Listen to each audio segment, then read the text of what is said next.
खबरों में बात करते हैं वक्फ को लेकर। वक्फ बिल को लेकर सुप्रीम कोर्ट में सुनवाई एक तरफ चल रही है, लेकिन योगी आदित्यनाथ ने उत्तर प्रदेश में पूरी तैयारी पहले ही कर ली है।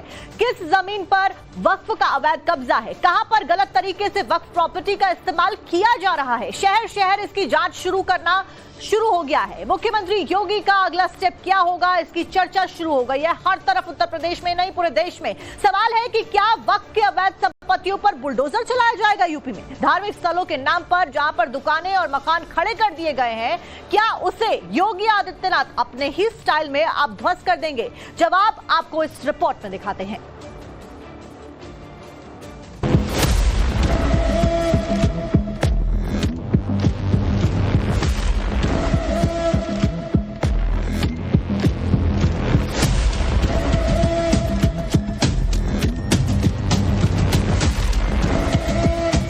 हमें आश्चर्य होता है, ये वही राज्य है और ये देश वही देश है जिस देश में वक्फ के नाम पर लाखों एकड़ लैंड कब्जे की गई है।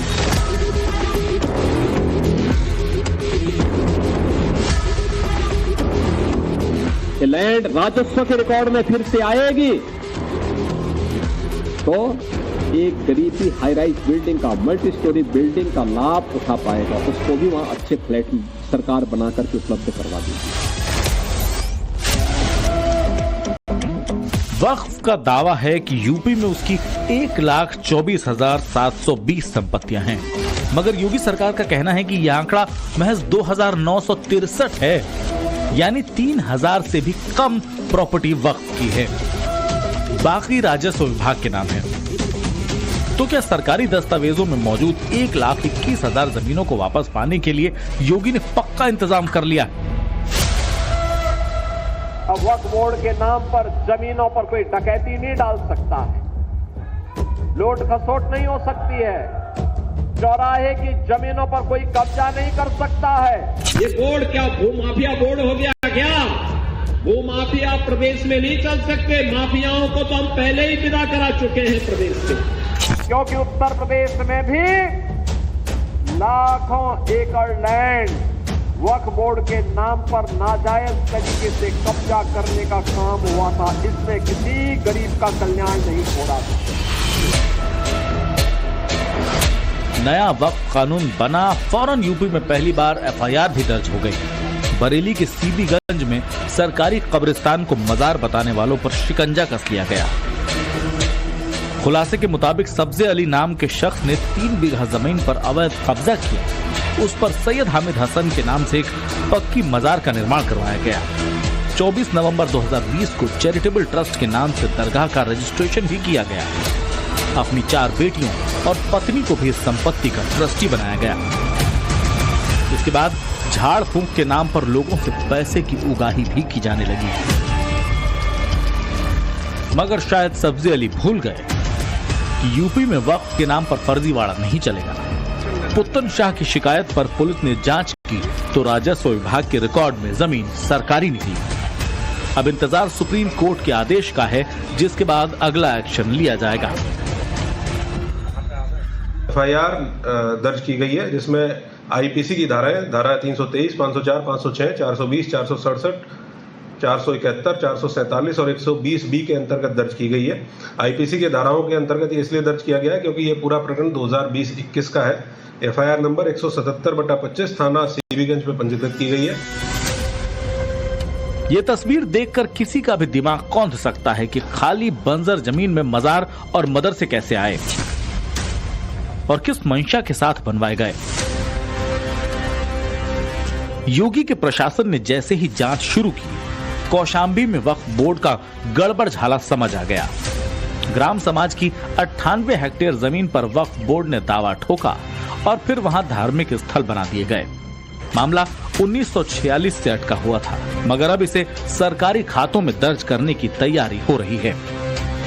चिन्हित किया गया है और एरिया आइडेंटिफाई किए गए, परंतु इसमें जो भी कार्रवाई शासन के निर्देश और हमारे सुप्रीम कोर्ट के ऑर्डर के उपरांत अग्रिम कार्रवाई की जाए। कुछ जमीनें पहले वक्फ में वही अंतिम गठित करके उसका भी हम चेक करवाएंगे और उसके उपरांत जो भी फिर निर्देश आएंगे शासन की ओर से उसी क्रम में हम कार्रवाई करेंगे। योगी एक्शन में देरी नहीं करते, फौरन अमल करते हैं। इसका उदाहरण संभल से आई इस तस्वीर के जरिए समझ सकते हैं। वही संभल जहां विवादित ढांचों को लेकर पत्थर चलाए गए, आज वहां वक्फ कानून बनते ही जमीन की नापतोल हो रही है। चंदौसी इलाके में दरगाह जनेटा शरीफ के आसपास राजस्व विभाग के अधिकारी इस बात की पैमाइश कर रहे हैं कि वक्फ के नाम पर कौन सा गड़बड़ झाला किया गया। इस वक्त मैं उसी जनेटा गांव में दरगाह शरीफ के ठीक पीछे मौजूद हूं, जहां मेरे पीछे देखिए कि यहां पर तमाम जो राजस्व विभाग के जो कर्मचारी हैं वो यहां मौजूद है, जिनमें जो है 4 कानूनगो और 15 लेखपाल यहाँ पर मौजूद हैं। और वह देखिए किस तरीके से यहाँ पर ज़मीन की पैमाइश कर रहे हैं। इन सब का कहना है कि पहले यहाँ पे वो जो सरकारी जो ज़मीन है उसकी पहले ये लोग पैमाइश कर रहे हैं, ताकि पता लग सके कहाँ तक क्या कुछ सरकारी ज़मीन है जिसके कब्जे की बात है। आपको बता दें कि जनेटा का जो दरगाह शरीफ है उसको लेकर के प्रशासन ने साफ तौर पर कहा है कि वह ज़मीन जो है वह राजस्व विभाग के खाते में दर्ज है। ऐसे में वो वक्फ की जमीन कैसे हो सकती है। जनेटा गांव की इस दरगाह को 300 साल पुराना बताया जा रहा है, लेकिन गांव के ही रहने वाले मोहम्मद जावेद का आरोप है कि दरगाह को सरकारी जमीन पर खड़ा किया गया। इस सिलसिले में सीएम पोर्टल पर शिकायत की गई है। आरोप ये भी लगाया कि वक्फ ने 2019 तक के लिए ही मुतव्वली बनाया था। मामला संभल प्रशासन के संज्ञान में आया तो नोटिस भेजा गया और फिर बीते मंगलवार को एक टीम ने कब्जे वाली जमीन की इंची टेप से नपाई की। वक्फ की जो जमीन है उसमें सिर्फ कार्य खैर के काम होते हैं। मस्जिद, मज़ार, मुसाफिर खाना जो ज़ायरीन के लिए शेड प्रोवाइड किया गया है ताकि गर्मी वगैरह में आराम से उसमें आराम कर सकें, और बाकी लंगर खाना है उसमें भंडारा वगैरह गरीबों के लिए होता है बस। वो वक्फ बोर्ड की जायदाद है और वक्फ बोर्ड में दर्ज है और वक्फ बोर्ड ही में उनकी सेटिंग है, इसीलिए उन पर कोई कार्रवाई नहीं हुई और 2019 से उनका कार्यकाल खत्म हो गया। दरगाह जनेटा शरीफ की देखभाल करने वालों की दलील है कि ये जमीन सुन्नी वक्फ बोर्ड में दर्ज है, जिसके कागजों की एक कॉपी राजस्व विभाग को दी गई, मगर प्रशासन का दावा है कि दस्तावेजों में कमी है, इसीलिए आखिरी फैसला सुप्रीम कोर्ट के डिसीजन के बाद लिया जाएगा। हालांकि सरकारी जमीन पर उर्स का मेला कैसे लगा, इसकी इन्वेस्टिगेशन स्टार्ट कर दी गई है। वो कथित व्यक्ति के द्वारा यहाँ पर उर्स का मेला लगवाया जाता है और स्थानीय नागरिकों का ये कहना है कि इस दरगाह की मासिक आमदनी 20 से 25 लाख रुपए है।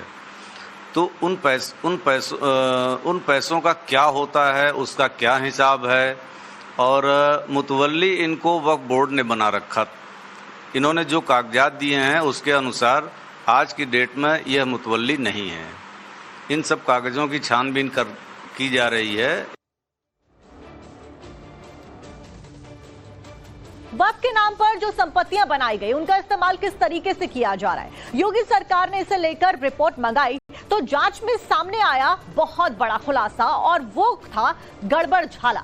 कि क्या चल रहा है योगी आदित्यनाथ के सामने सब है। मुजफ्फरनगर से आई रिपोर्ट में पता चला कि 1498 वक्फ संपत्तियों का सही इस्तेमाल हो रहा है और 178 ऐसी हैं जिन पर मकान या फिर दुकान बना दिए गए हैं। वहीं सहारनपुर की तरफ से शासन को भेजी गई रिपोर्ट में पता चला कि 108 संपत्तियों का सही जबकि 112 का गलत तरीके से इस्तेमाल किया जा रहा है। वहीं आगरा से जो रिपोर्ट सामने आई वो बहुत खराब है। यहाँ वक्फ की एकमात्र संपत्ति का सही उपयोग किया जा रहा है, बाकी 98 संपत्तियां किसी और काम के लिए इस्तेमाल मौजूदा वक्त में की जा रही है। बस्ती में 5 वक्फ संपत्तियां सही यूज की जा रही जबकि 47 है जो कि गलत तरीके से इस्तेमाल की जा रही है, उनके ऊपर गलत तरीके से कब्जा कर रखा है। उन्नाव की रिपोर्ट में भी गड़बड़ झाला सामने आया है। यहां पर 7 वक्फ की प्रॉपर्टी का सही और 40 का दूसरे कार्यों में इस्तेमाल किया जा रहा है। वहीं लखीमपुर खीरी में भी 23 का सही जबकि 20 का गलत तरीके से इस्तेमाल किया जाने की रिपोर्ट सामने आई है। और ये सारी रिपोर्ट वो रिपोर्ट है जो कि मुख्यमंत्री की नजरों में। पीलीभीत का भी यही हाल है।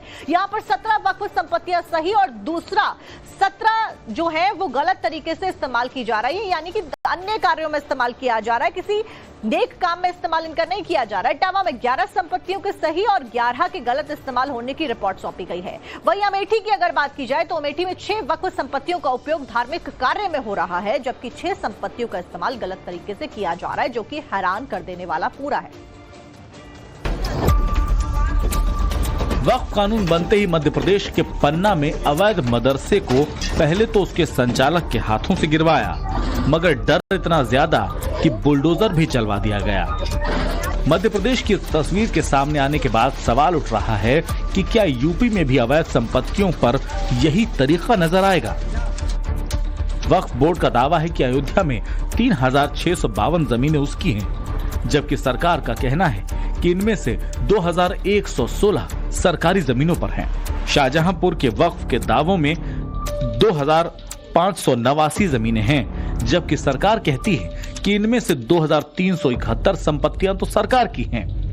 वक्फ के दावे में 3365 संपत्तियां रामपुर में उसकी हैं, लेकिन प्रशासन के सर्वे में सामने आया कि 2363 सरकारी जमीनें हैं।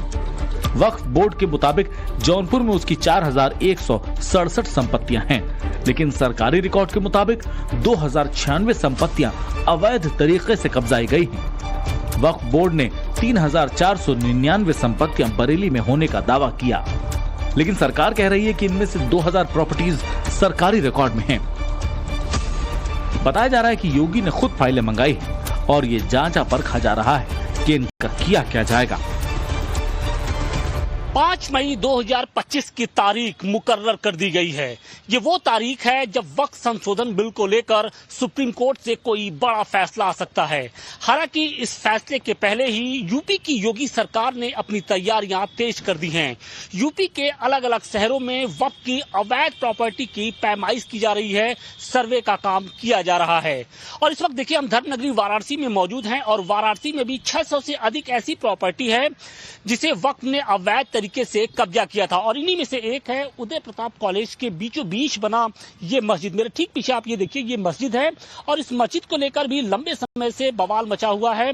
कहा यह जाता है कि मुस्लिम समाज की ओर से, वक्फ बोर्ड की ओर से अवैध तरीके से इस मस्जिद का निर्माण कराया गया था। हालांकि बाद में वक्फ बोर्ड इससे पीछे भी हटा, बाद में यहाँ पर जो नमाज होती थी उसे बंद कर दिया गया। लेकिन अब छात्रों की ये मांग है कि चूंकि ये प्रॉपर्टी अवैध तरीके से यहाँ पर बनाई गई है, इसकी आड़ में कहीं ना कहीं पूरे कॉलेज के अधिकांश हिस्से को हड़पने की साजिश रची जा रही थी। ऐसे में अब इस मस्जिद को हटाया जाए, यानी जो कब्जा है वो मुक्त कराया जाए। हम सभी को माननीय सुप्रीम न्यायालय पर पूरा भरोसा है कि 5 तारीख को सुप्रीम कोर्ट से भी ये बिल पास हो जाएगा।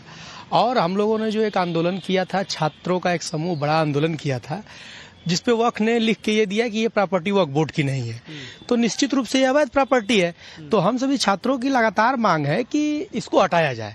और माननीय महाराज जी तक भी हम लोगों ने पत्राचार किया। माननीय महाराज जी के, माननीय मुख्यमंत्री जी के संज्ञान में आई ये प्रकरण। योगी का अपना स्टाइल है, फिर चाहे वो माफियाओं से निपटने का हो या दंगाइयों से जुर्माना वसूलने का। माना जा रहा है कि योगी वक्फ प्रॉपर्टी वाले मिशन पर भी अपनी फुल तैयारी कर चुके हैं। वक्फ के नाम पर कब्जा की गई अवैध संपत्ति को छुड़ाया जाएगा। इसमें जो भी दोषी पाया जाएगा उसके खिलाफ कार्रवाई होगी और फिर उस जमीन पर अस्पताल, कॉलेज और गरीबों के लिए आवास बनाए जाएंगे। भले ही सियासी दल योगी को लेकर नैरेटिव बना रहे हों, लेकिन मुस्लिम समुदाय से जुड़े कई लोग ऐसे हैं जो योगी आदित्यनाथ के एफर्ट की तारीफ कर रहे हैं कि इसके ऊपर तालीमी इदारे बने ताकि कौम का फलाह हो, कौम की तरक्की हो और इससे कौम को फायदा पहुंचे। अस्पताल बने, रफ़ायाम के काम किए जाएं। लेकिन मैं हरगिज इस बात को नहीं मानता कि वक्फ की जमीन जबरदस्ती कब्जा की हुई जमीन है जिसके ऊपर वक्फ किया गया है। ये बिल्कुल गलत है। जबरदस्ती किसी की जमीन को छीन करके दान कर देना, वक्फ कर देना, ऐसा नहीं हो सकता, नहीं हो सकता, नहीं हो सकता। अभी ये नहीं कहना चाहिए कि हम इसको लागू करेंगे या नहीं लागू करेंगे। अभी हमें देश की सर्वोच्च न्यायालय जो हमारी है, सुप्रीम कोर्ट ऑफ इंडिया, उसकी तरफ हम देख रहे हैं।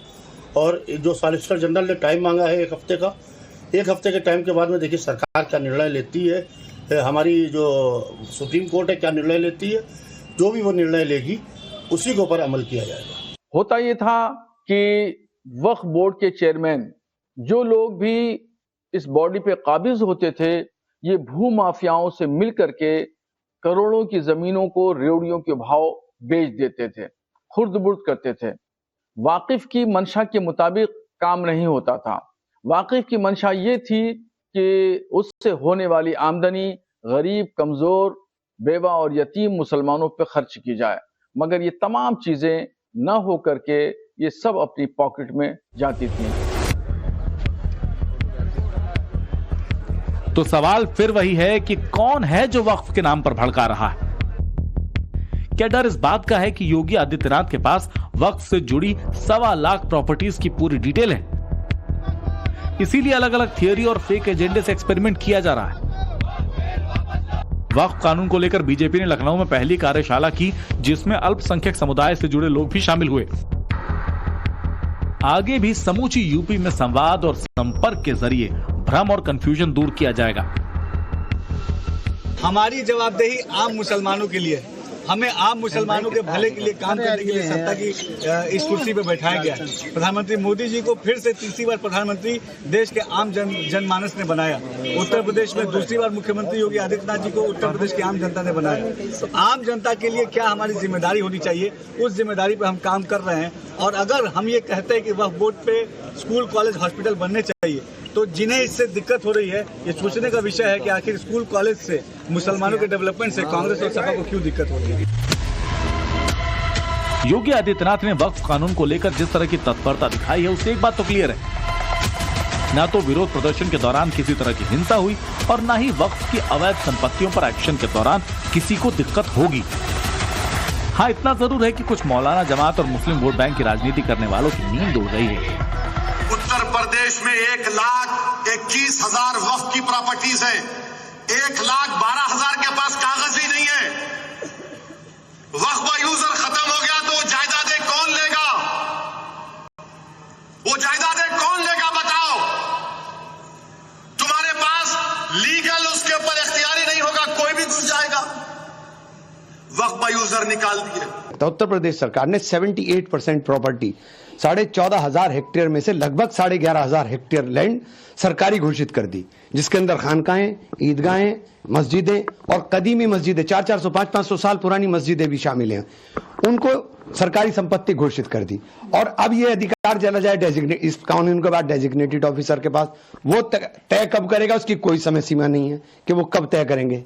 तो ये जो विवाद की स्थिति पूरे देश में खड़ी होनी है, ये बहुत खतरनाक है और ये पूरी तरीके से संविधान के धारा 14, धारा 16, धारा 25 के ऊपर ओवरलैपिंग है।